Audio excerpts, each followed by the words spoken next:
সেটা তো আল্লাহর জন্য হতে হবে। ইবাদত যদি আল্লাহর জন্য না হয়, অন্য কারোর জন্য হয়, সেটাকে সেকেন্ড পর্যায়ে শিরক বলে, বিদআত বলে। ইবাদত আল্লাহর দরবারে কবুল হওয়া দূরের কথা, ওই ইবাদতের কারণে আপনাকে আল্লাহ শাস্তি দিবেন। দলিল সূরাতুল মাআরিজ আল্লাহ বলতেছেন, ফাওয়াইলুল মুসাল্লিন, আল্লাহ বলতেছেন নামাজের জন্য আমি আল্লাহ ওয়াইল নামক জাহান্নাম একটা বিবরণ করেছি। জাহান্নাম কয়টা? 7টা। জাহান্নাম কয়টা? হ্যাঁ, জান্নাত কয়টা? 8টা। কোরআনে আছে।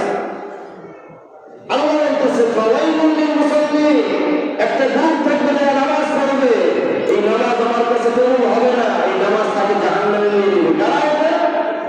আল্লাহ বলতেছে রব্বুল আলামিন বলেন ফাওয়াইলুল লিল মুসাল্লিন আল্লাযীনা হুম আন সালাতিহিম সাহুন, যারা নামাজ পড়তে আসা সত্ত্বেও নামাজের কথা স্মরণ করে নামাজ পড়তো না, বরং নামাজের মধ্যে আইসায় মানুষকে দেখাইতো, নামাজের মধ্যে আইসায় আল্লাহকে স্মরণ না করে দুনিয়াকে স্মরণ করতো।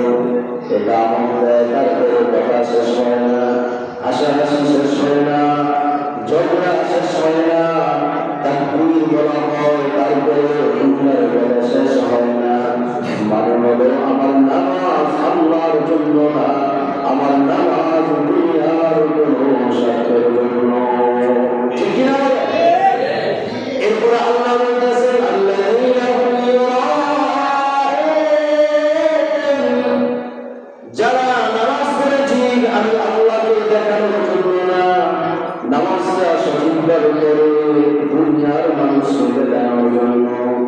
যদি নামাজ না পড়ে, তারাবি না পড়ে, মানুষ খারাপ করবে, স্ত্রীর সাথে ঝগড়া হবে, ছেলে মেয়ে বকা দিবে, ঘরে থাকা যাবে না, এই জন্য তারাবি নামাজ পড়লাম, জুমার নামাজ পড়লাম। আল্লাহ বলতেছি যারা অন্যকে দেখানোর জন্য নামাজ পড়বে, ওই নামাজ আল্লাহ আল্লাহর কাছে কবুল হওয়া দূরের কথা, তাকে সোজা অন্যান্য জান্নাতে নিয়ে যাবে। জোরে বলেন নাউজুবিল্লাহ।